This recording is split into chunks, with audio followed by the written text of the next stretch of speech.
Hi you guys, it is Jerusha, and tonight is Friday evening, December 9th, 2016. I am doing this intro for you because I had something I really want to share with you, and it took me a very long time of recording intros about it. Got very long when I didn't get to the point until the end. So I'm doing this intro so that you can then, it will lead you into the next part of this video, which is the very important thing that I want to share with you. It's about an organization named SARC, S-A-R-C, and that stands for Sexual Abuse Resource Center of Oregon, and I'm going to have the links below for you. But this is a sexual abuse resource center for not just people under the age of 18, but it is for runaway kids. Runaways or people that have been in the commercially and sexually exploited children. I don't know that much about it. I just heard about it today. But it's the DHS, Department of Human Services, has a division for this. And they also have a division for it at the police department in Portland, Oregon. Probably the FBI also probably does, because, you know, people are trafficked across state lines all the time, and that's the FBI. I believe their job is going across state lines and all that stuff in this country. So this video is about that. I learned about this recently. I have a friend who is becoming a trained volunteer for them. She just got this job, and I'm so excited about it because I found out about it in just the nick of time, because I needed to learn about it to be able to use this information to help people specifically that I might know. So this is an awesome resource. I'm going to link to it, and there's a 24-hour helpline, 503-640-5311. They are not mandatory reporters, meaning that they do not have to call your parents if you are a runaway kid and you're being exploited, or you think you might be sexually exploited, you're not even sure what the heck's going on. You can call them anytime. They can call you back. You can leave a message and they call you back at whatever phone number you want them to. Because you might have access to a phone. Surprisingly, I was surprised to hear that kids sometimes are like choosing to stay at first. So they're not judgmental. They're not a religious organization at all. And they will partner up with other agencies in the area and even potentially find placement for you in like a longer term housing than a regular shelter, if you have been exposed to this type of thing. And I don't know all the details, but they will talk to you. They will not pressure you, and you will not have to tell them your parents. Not going to have to worry about them calling your parents, because they understand that kids that run away have reasons for it. They've got their own reasons for it, and they don't need to be making those decisions for you. It's better for you to be reaching out to people than to be ashamed. And it's better for you to be reaching out than staying isolated. So even if you reach out, there's no necessity for you to stay on the phone with them. But it's really important to know that they're not mandatory reporters. They don't have to call DHS or whatever if they see that you're not 18 yet and you're, you know, doing some stuff that maybe was potentially illegal, potentially, you know, stuff like that. I don't know all the details, so don't quote me on that about the illegal stuff, but I'm pretty sure that they're there for you and for supporting you. So it's your choice. If you're a kid who's a runaway and chosen somehow to run away, and then maybe not quite sure if the situation you're in is the best, but it's better than going home, so they're there for you. This is the video about that. And I made a whole lot of other stuff that was tangential and very interesting to probably just me. And maybe I'll put that together some other time, but this is the video. All right, thanks. Questions like that she had to answer and sign to or something, that it was like, oh my goodness, she is such a good person and she's a Christian and there's nothing wrong with that. And she is so sick of people being Christians who are so like not inclusive of people. And so she really had a good heart, and I think she would have been really good at the Pregnancy Resource Center, because I did have a little bit of experience there while I was in nursing school, doing some project for them on helping to bridge the gap between like the lack of sexual education in a certain community that's like highly lots of Christians, so they would opt out of sexual education at the public school. They would opt out of it, so their kids weren't getting sex education in school. Well, then I was like trying to work with the health department, figure out how do we solve this problem, because they really need sex education. And so I talked with a lot of the Christian leaders in that community, which was good for me, by the way, because I wasn't a Christian.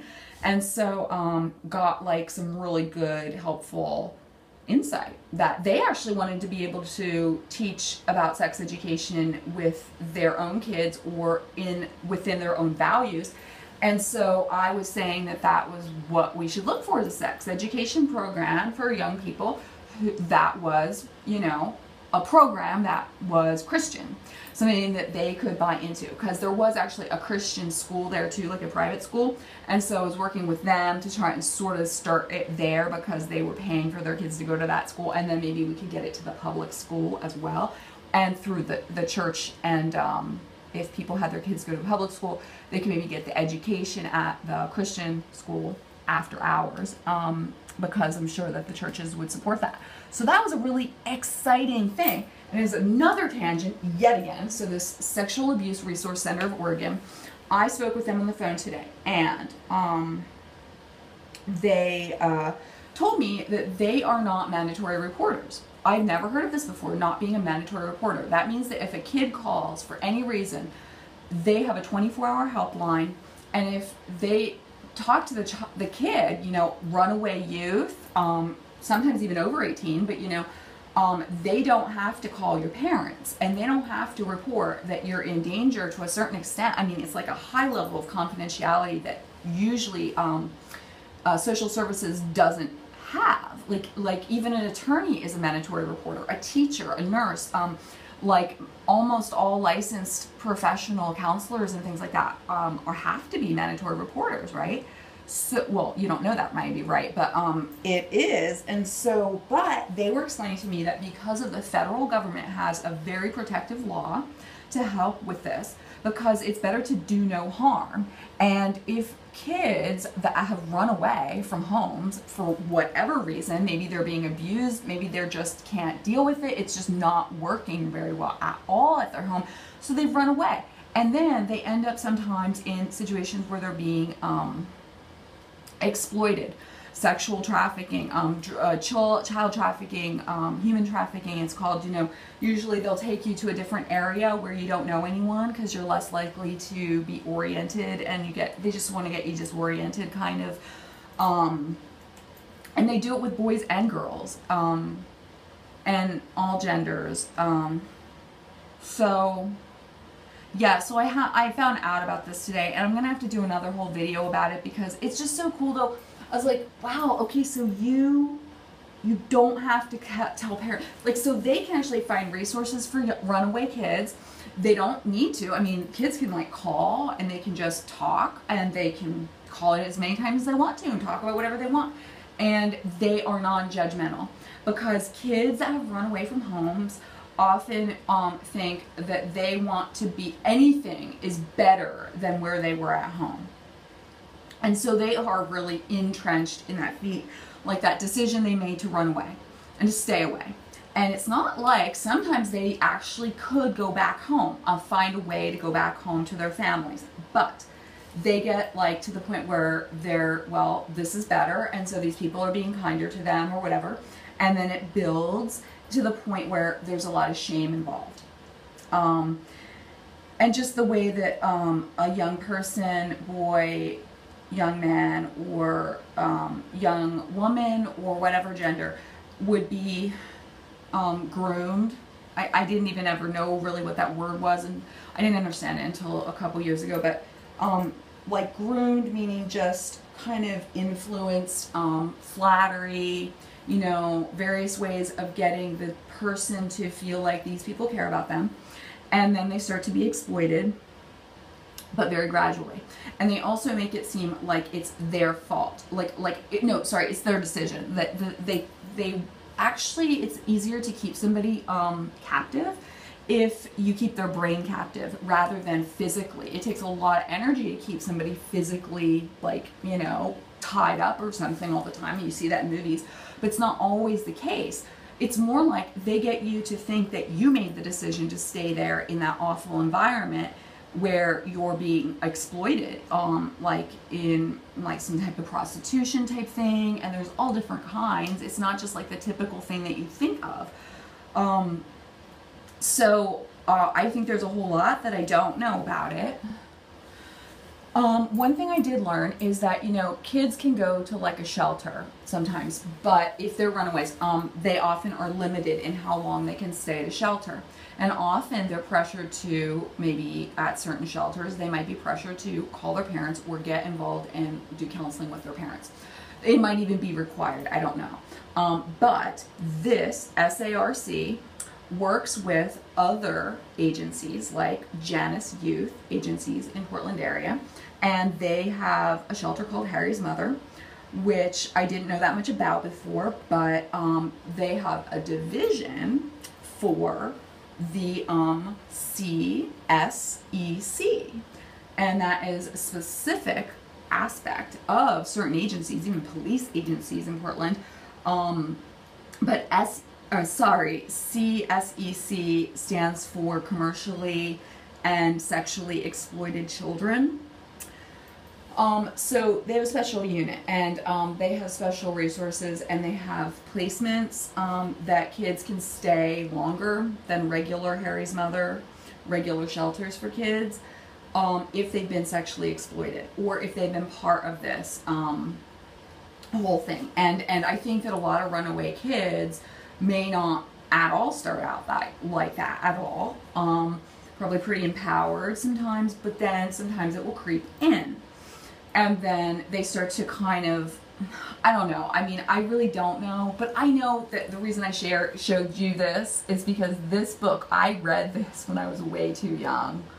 This was disturbing for me, but it really made an impression. And I remember it when I was getting ready to talk to you guys about it, because I was putting it off, you know, I was like distracting.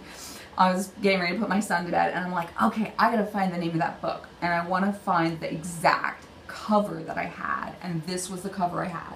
That one. And it looks kind of creepy. It wasn't that creepy when I looked at it when I was a kid, but it's by Bruce Ritter, and Sometimes God Has a Kid's Face, the story of America's exploited street kids. Oh my God. And so I remember it was like taking place in Times Square, and it was this, I believe it was a man who was like a, maybe a priest, I believe. And he was working with young people that were runaways, and they was talking about their stories and from all the different places in the United States that they had come from, and their stories. And he was so good and like not judgmental, but he was sharing their stories were very, very hard. And I don't even think I was 13. In fact, I don't even know if I was quite 11 years old when I read this book. I don't know how I got my hands on it. Actually, I don't know how. I don't think my parents knew how much it was, but I think it's a religious type book too, but I wasn't getting that from it. I wasn't getting a lot of religiosity. I was getting a lot of non-judgmental helping. And so that, I really want to share this because now I almost want to read this book, except I think I'm going to cry too much. When a kid runs away from home and they don't want to come back, they sometimes have very good reasons for that. Who knows what in their mind, what it is, but that's their decision. They're empowering themselves. They're trying very hard. And this agency, SARC in Oregon, the fact that they don't have to call your parents, and you can decide if you ever want to call your parents, kind of thing. I mean, they'll if you say it's okay, they will, but it's more important to get the kids safe and have them be the ones to decide to come out of the lifestyle that they're in, and get some help, because they have been so damaged, and maybe even damaged before they started to become exploited as a runaway. They were probably not all that feeling all that awesome before, but then once this happens, it's like so much shame that it's hard for them to reach out and share what's going on with them, and maybe they would have a hard time telling their families. So I want to share this with you. I wish I could have gotten to my point earlier on. In fact, maybe I'm going to have to like clip it. So I'm going to like start, I don't know what I'm going to do, but I really think this is important to get this message out, even though you guys aren't all in Portland, but you know, maybe there are other agencies that don't have to report where, you know, the kid is and to their families and parents, even if they're not 18, because it's better to save a child and have them feel like they're in charge of like figuring it out and getting help from people that aren't going to judge them. And they probably don't even know what's going on. They often probably don't even know they're being exploited. They might think that they're empowered until it gets to the point where it's too late for them. They might have gotten to be like put on drugs just because they can't really handle it. I mean, it's probably pretty hard after a while if they did even choose to go into it, which I'm not saying they all do, but I think sometimes it seems like an okay option-ish. So this is a beautiful thing. I wanted to share it with you. It's really touched me, and I really want to learn more about it. My friend, who I told her tonight, she was having a really hard time. She needed to talk on the phone with me about a situation she has with her church. She's going through struggles with her church, and she's probably going to need, well, she did find a new church. She just needs to cut some ties with her previous church. Well, I told her that she was like an angel, because if she didn't tell me about SARC, because she wasn't, if she hadn't been applying to it, I wouldn't have known about it. And I really needed to know about it today and yesterday. I really needed to know about it because it really was important to find out about this so that I could help somebody. Very, very important to me. And I hope that I can help them, because I don't want to use a gender word. So I'm going to say them. And I want to get this message out, and I'm going to probably need to get this message out to them in lots of different ways to let them know about it. I don't know if they watch my videos or not, but I'm going to hopefully get this message to them about the SARC, Oregon.org, SARC, Oregon.org. They don't call your parents. You don't have to work with your parents to get services from them and to get a place to live and stay. And that's very cool. And I don't know all the details, but I do know that they work with Harry's mother and Janice Youth Project. And Janice Youth has a specific CSEC specific program. And so I'm gonna try to link for you below, I think, in case this applies to anyone, or in case you want to find out if there's something in the area that you live in that might apply, because some people know somebody who might need help but doesn't want to get help, and it's hard to really know what to do for them. And you really just, I mean, this is great, because it's like, wow, okay, so you don't have to tell on me kind of thing. You know, and I think that's pretty awesome, because it's always, we always learn first, do no harm. I forget where I first learned that. Was it when I was studying Wicca many years ago, when I was really rebelling?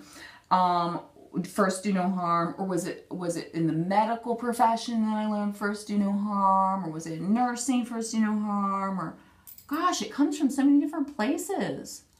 First, do no harm. And that's really hard, because it's an ethical question. Do no harm. Like this man, this like pastor or whoever, like, he's helping kids that have really, really troubled situations even currently. And he's not trying to necessarily save them from all their sins, you know, because he's not talking like sins. He's talking like help people live, survive. Survivors, not victims, survivors, because you're going to survive no matter what. Even if you're still in it, even if you're still in a situation and you can't figure it out what it said, you're a survivor anyway. Don't worry about it. You're a survivor. Well, things are a lot more complicated. That's what I've been learning this last year. Things are so much more complicated than I ever realized. And then I think things are really cool. That's really cool because when I'm understanding the complexity, I'm getting to a new level. Guys, there's the complexities. Once you think you've figured it all out, don't you think it gets boring? Wouldn't it be boring? I don't know. I think it gets boring sometimes if I think I figured it all out, or maybe I'm bored and so I haven't been lurking far enough into these kinds of things that didn't know it existed. And I worked in mental health and social stuff for like, well, I even started volunteering when I was in high school. I almost forgot about that. I was like volunteering at the Blind Association. And then I was doing tutoring with kids in inner city Pennsylvania, which was not really like a big inner city, but it still was way different from the farm town area that I came from. So I was doing volunteering after school, like probably one day a week. I'd have my aunt drive me there and I would tutor these kids, these younger kids when I was in high school. They were probably like maybe 5th grade or something. I'd help them work on their homework after school. And then I got a little award for volunteer service. I'm like, gosh, I can't remember I did that. I was such a do-gooder, but I really did want to help people. It's kind of crazy now to think about how I was like that even then. See, now I'm going to start to cry. So, sometimes God has a kid's face, and, this book really made a big impression on me. Because if you read something when you're 11 years old, it's going to have a big impression on you. I think it's probably going to, especially something that intense, about kids that have run away from home and they don't really want to go back home. And that's, to actually try to decide between what's worse and not want to go back home anyway. It's like, gosh, that's the real true meaning of homelessness, is feeling like you don't have a home. You don't have a place to be safe.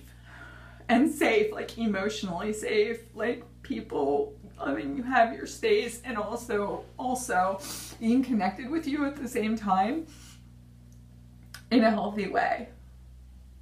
I think maybe sometimes feeling isolated and not connected can be so hard for kids.